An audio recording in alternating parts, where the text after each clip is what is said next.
Every moment you experience is essentially a mathematical coin toss.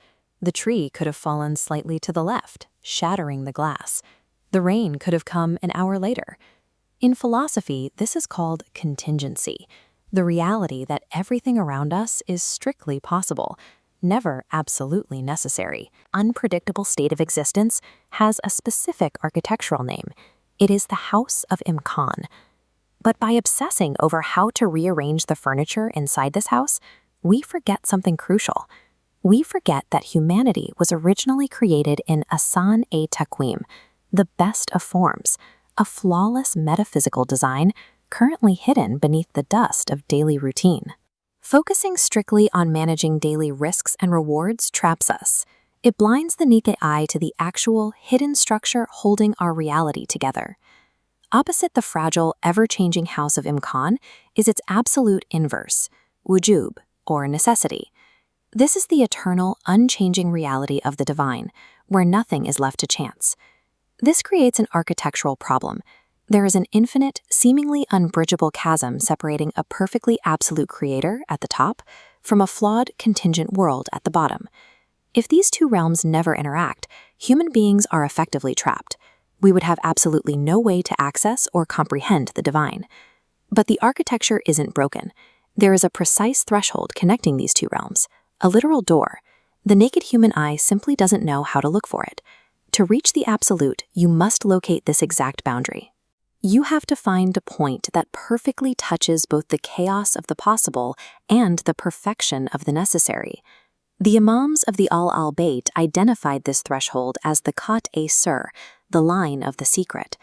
This door is not a physical object, but a living reality, manifested in perfect human servants known as the Wali. But how can a limited human being perceive an infinite God?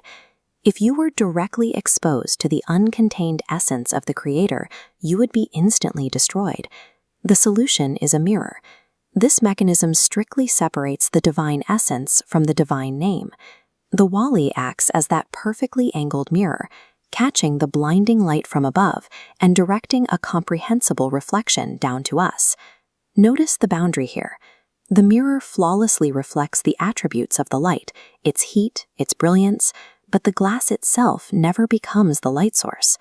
This is why profound reverence for the Wali is true monotheism.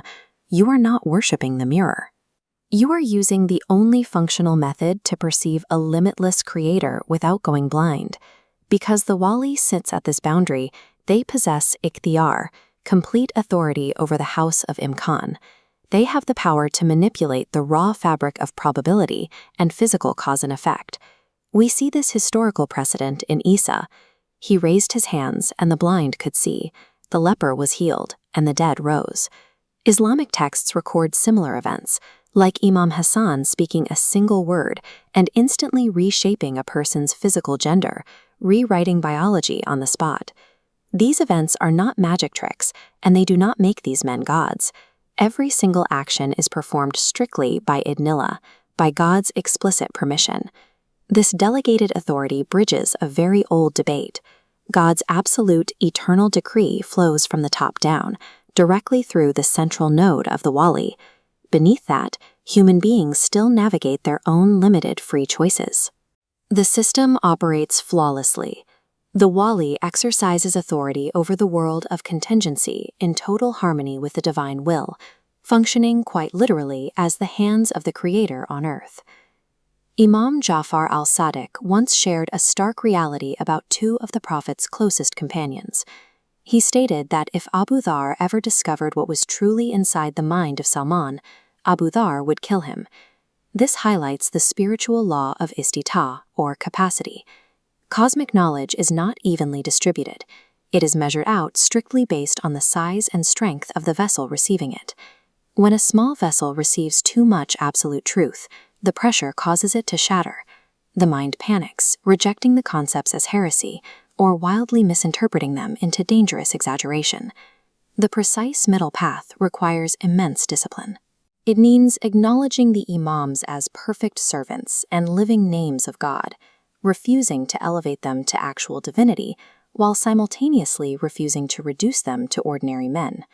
Theological truth of this magnitude is not meant for a universal broadcast.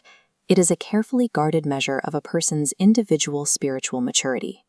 Eventually, the entire house of possibilities will reach its cosmic endpoint. Every physical structure, every probability, and every contingent reality will be dismantled. When that final collapse happens, the Quran states that everything upon the earth will perish. The only thing that remains is the uncreated, eternal essence, the face of your Lord. But one human element survives this destruction: marifa, the deep internalized gnosis of the Wali, the understanding that through them we knew the divine.